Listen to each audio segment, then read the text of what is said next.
Welcome back to the Lovin Dubai show. Today we're joined by a very special guest, Arij Al Jafar, the heart and soul behind Arij Kitty Rescues Dubai. With over 1,000 cats rehomed across the UAE and beyond, she's given so many cats a second chance at life, and today she's here to share her journey, the stories that touched her heart, and what it really takes to dedicate your life to rescue. Welcome to the show. Welcome to the show. Thank you, ladies. Thank you for being here. So let's start off by telling us, how did you start rescuing those cats? Was there a specific story that sparked it? Well, we just used to see lots of stray cats around, sometimes dumped little kittens. I used to rescue injured cats on the streets, like the ones run over by cars, or some people, I don't know why, for whatever reason, they separate kittens from their moms and they threw them away. Then in my area where I used to live before in Jumeirah, and then that's how it started. And then from one person to another, they introduced me to the Facebook rescue groups. There are so many Facebook rescue groups. Of course, it's lots of expats and lots of local ladies. They work together to help the cats, and from then it just snowballed. And once I started, you can't stop. That's true. Yeah, So when, can you just understand, like, have you lived in the UAE all your life? No, I'm originally from Iraq. I've been here for the past 22 years, and I love animals. I've always had animals in my life, but rescuing becomes like a mission. It's not fun. It's hard. It's hard. It's heartbreaking. It's we are a group. We help each other as well, and we get lots of help from veterinary clinics, from relocation agencies. They all provide us good services and charity rates, so we can also relocate cats abroad. Okay, we'll get into those details. Yeah, but how were you able to connect with those vets? Did you reach out, or did they reach out to you? Because There is one group called Every Cat Matters. This lady, a British lady, she was here in Dubai. When she saw the situation of the stray cats, she was really moved. Yeah. And then she took several with her back to the UK. And then she established a charity, which is an official charity, called Every Cat Matters. And she is one of the groups that helps us with finding homes for cats in the UK. But there are others in Germany, in Switzerland, and in Ireland. That's where I usually send. Let's look a little bit about the process for people if they want to rehome a cat, rescue a cat. What's the process like? What do you mean rehome? So if I wanted to rescue a cat. You want to rescue a cat, yeah.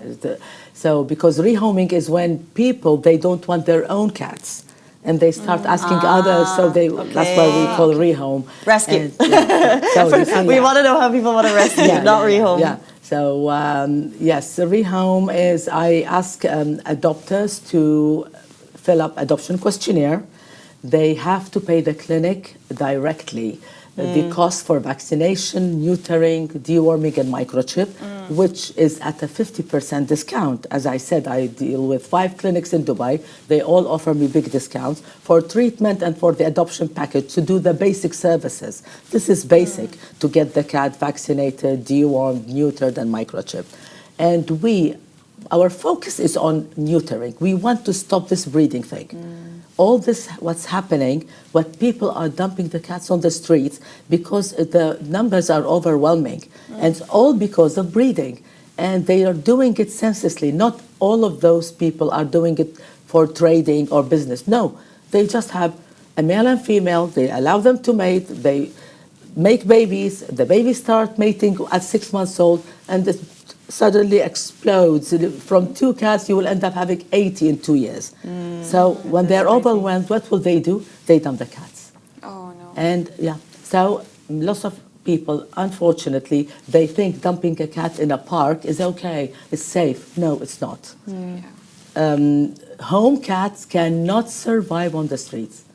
They lost their skills for hunting, for finding food, for survival. They cannot defend themselves. They cannot assess danger. They don't know how to run away between cars. So that's number one. And the other, lots of people, they dump them around fish market or Sharjah animal market thinking that there is food. So it's okay. No, again, it's not okay. Especially breed cats who are fluffy and with a flat face, they cannot breathe. So they just sit, wait for someone to feed them because that's what they're used to. And they just die out of hunger and starvation. How often is this happening? You say it as though it's a regular thing that people are just dumping their cats in parks and at the fish market. Non-stop. It is by the minute. Wow. You cannot understand the level of dumping. Really? I mean, if you think I am a big rescuer, I am not. I am an average or maybe below average. There are others are doing much more than me. And some of them, they are going after work.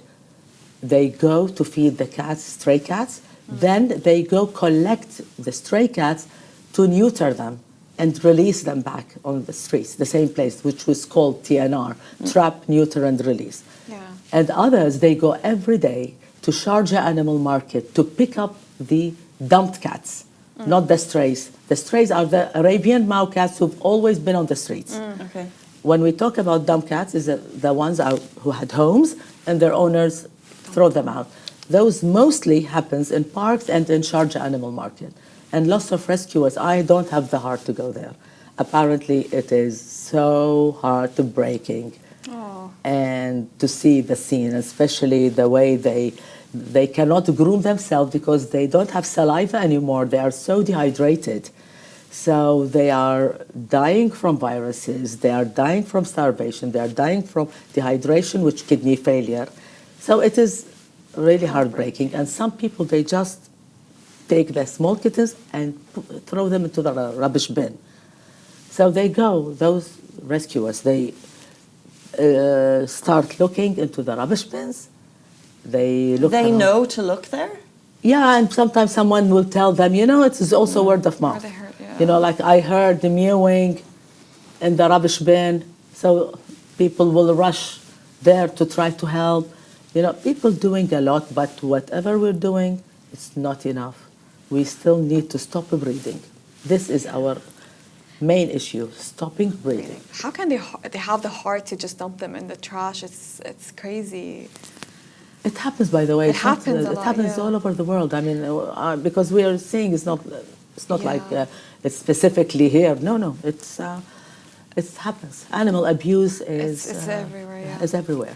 And if let's say I'm feeling super overwhelmed, I have a lot of cats around me and I don't want to dump them in the streets, what's the best way, what's the best approach can I do to maybe have them have a different home? Should I reach out to charity or the vet or You someone have like to go you? through rescuers because the shelters here are limited and they are also overfull.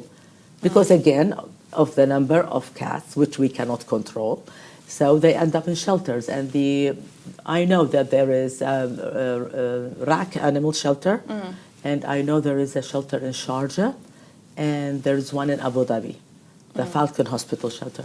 So they take cats, but they're also overfull. They're overfull. So there are shelters and then there are rescuers. Yes.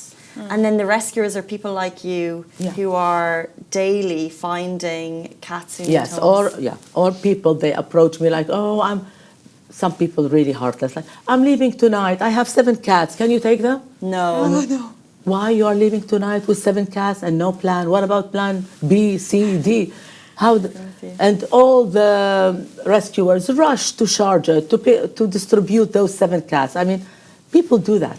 They're really heartless. And so how, would you personally rescue some of the cats into your own home? And if so, Yeah, how I many have them in cats? my home. And sometimes, like now, I have a lot. How many? So, don't ask. I mean, maybe 30. Wow. Yeah. So, fortunately, I have a big house and I have places to separate them because they cannot be mixed as well. Because, some of them come with viruses, some of them, they will attack each other.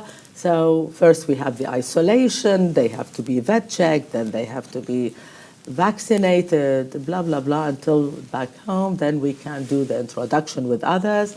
Then I start posting for them on my Facebook page or on my Instagram page. And people start contacting me. And then they have to fill up adoption questionnaire. And if they are suitable, I will give them a cat. I don't give my cats to anyone. This must come at a massive personal expense. How much do you think you've spent over the years? No, I cannot. I mean, my husband will kill me. He knows. I mean, it's his money. I don't work. So, I mean, this. But you're a legend. What you're doing is amazing. So that's Yeah. okay. So, yeah, some people don't know. I don't want him to know. Yeah, at least. But it's expensive, though. It's expensive. Yeah. Yeah. Expensive, yeah. What are red flag, or what do you look for when you've got a potential person who wants to adopt from you? What do you look for in that questionnaire? I'm asking them, first we have to check for jobs. Like we want people to have stable jobs, Yeah. not living in sharing. And if they have, I mean, with single people, we have also to ask, because sometimes singles will find a partner, and if the partner will have a cat allergy, you know, so we have to ask questions, because, you know, like cat allergy is one of the main issues as well for dumping cats. So with singles, we have to be wary. And especially single men, sadly, single men will dump their cats quickly for a girl. Girls will not do it as easily. Maybe the cat will come first. Becomes part of your family, basically, and you get attached to the Yeah. cat. Yeah. In the beginning, it was very hard to get, like you're giving your own child. After a while, when you find a good home, yes, please take it. Because, you know, I'll have a space to rescue another one. And how often do you basically rehome those cats? Is it on a weekly slow. basis? I mean, this week I had the most beautiful kittens dumped on me. Maybe I have 12, and people were all over themselves to Oh, adopt they them. want them. They're so So cute. at this time I was, you know, pay hard to get. Like, no, you're not taking one, you're taking two. So I'm making the rules. And this was very nice, and they went like this, you know, for adoption, and the adopters were really all of them. Amazing people and cat loving, and you know, sometimes you go with your gut feeling, not only what's on paper. Yeah. You know, so even also you see families with children, how old are the children, you will see how the children are handling the pet. Yeah. And sometimes if I find that the pets, they're not handling them well, I will tell them frankly, sorry, I don't think you're ready to adopt at the moment. Maybe later on when your kids are older or you have more opportunity to educate your kids how to handle pets. Yeah.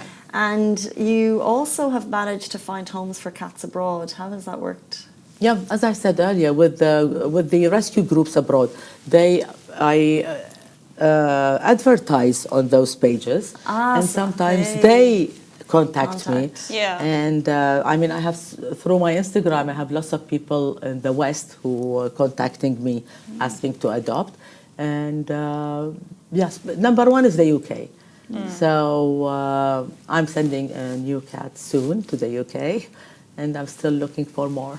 And why would I understand why you would want to work with people abroad, because the more people who want to give homes to these cats for you, the better, so you can look after more. But why would people abroad want to rescue a cat from Dubai? Would they not? Do they not have cats as an international issue? Would they not want to rescue in their own country? That's Also, I think they just want to help. I mean, because in the West there are proper shelters. Okay. Yeah. You know, like Battersea shelter in London, which I support, and but there are proper shelters, and they do find homes easier, and they are very strict with the adoption process. And the adopters in the UK, they are paying the travel fees, which are, I mean, around 3,000 to 4,000 dirhams, which is under charity rates. They're paying it, so that means when they're doing it, they're also part of helping the process, not because of only wanting a cat, because the cat is there also. But also the breed cats are expensive in the UK. So also they're getting a beautiful breed cat, healthy, vaccinated, neutered, everything, and they're paying for the travel cost. Okay. And do you usually get updates about those cats that you send overseas? Yes, I keep on also in touch with them. And sometimes when some people when they are adopting the special need cats, the blind, the paralyzed, they do that. I mean, mostly they do that in Germany and the UK. So I've sent lots of paralyzed and blind cats there. And when this situation, they either go for GoFundMe to collect money there in the UK, or we share the cost of the travel. I will pay half, they will pay half. Oh, okay. And so we want to help the cat, It feels like it's your children. Yeah. You know. And you're getting updates from them abroad. It's so lovely. Yeah, but at least better than children. They don't answer back. No school fees. School fees is the main thing. You say on Instagram that you're not a shelter, just a person helping the voices. Do you feel that you have enough support since you're doing it solo, or is it draining? Draining. Yeah. It's very draining. But you can't stop. They say, like, once you're in the mafia, once you're in, you're never out. So It's a big responsibility, but here you are just Yeah. doing it, yeah. No. And so when you come to rescuing cats and rehoming them and like maybe having a lot of people adopting it, it tells you a lot about a certain people. But what does it say about people that adopt or maybe dump or maybe rescue? Did it change your Sadly, perspective? I mean, the people who dump, sadly, I cannot name and shame, but 3 specific nationalities only, they do that. And it's heartbreaking. So Yeah. also when I rehome a cat, I have to be very worried when I'm giving to these 3 nationalities. And I don't know why it is, they do that. They just take a cat, it's like a toy, and they either get bored or they don't want to spend money, or they leave the country. They don't have a plan to take the cat with them. So the cat will end up on the street. So they always say, oh, are you going to take my cat, or we're going to dump on the street? So sometimes we rush to rescue the cat before it's dumped. Sometimes they don't even bother. But, you know, we are mostly, the rescuers, we are homes. We're not Yeah. shelters. So it's not always I have space. Like now, if somebody will call me whatever condition, whatever cat, I will say no. You can't. I am overfull, impossible. I cannot take a mouse. So unless I have adopters, because adoption is slow until I find the right, and also until I get the cat health checked, ready for adoption, and then I meet the potential adopters and we do interviews and the right home. It's not overnight. It takes time. Takes time, yeah. And before you leave us, I think maybe could you speak on some of the other amazing rescue shelters? Because I believe there's potentially some scams out there, and you know people don't have the animals' best interests at heart. So could you, I guess, recommend or suggest good rescue shelters and good rescuers that people can turn to if they want to adopt? Oh, well, good rescuers, I only, because they have to follow, because they have their own names on Instagram. Like I know Lola personally. There is another lady, Natalia, but I don't know where she's posting. But Lola is on Instagram, and I mean, she's a very big rescuer, bigger than me, though she started only lately. So I've been rescuing for 15 years, and she was rescuing, I think, only last 2-3 years. But suddenly she's doing, it seems, a very good job, and she's rehoming a lot here and abroad. There are lots of rescuers. The RAC animal shelter is highly recommended, but I don't know them. I mean, I just hear word of mouth from other people. I don't deal with shelters. Okay. And finally, before you leave us, I have to ask, you said, you mentioned that your husband helps you financially, and that also, and then also when you're looking for the right person to take the cat, you make sure that if they're single, that the future partner. So I wonder, is your husband a cat lover as well? He is, of course. Otherwise, I mean, we have cats. I rescue dogs as well, now and then. Okay. But yeah, of course. Otherwise, I mean, imagine. I mean, he's a hero. If he has allergies, you know. No, he's not allergic. And every time he said, my study is off limit, but now we're overwhelmed. We have 3 beautiful kittens in his study. So we try to put the beautiful ones, so they will, you know, steal his heart. So he cannot complain. So cute. What you guys do is amazing. Every now and then we're lucky enough to meet people on the ground in the community in Dubai who do amazing things. And thank you so much for helping the cats in Dubai. Thank you. Thank you for coming. Okay, thanks. Thank you, Masa. Thank you, Casey. And that is the end of the Lovin Dubai show. We're back with you every single weekday morning. So have a beautiful day. We'll see you back here tomorrow morning. Bye-bye.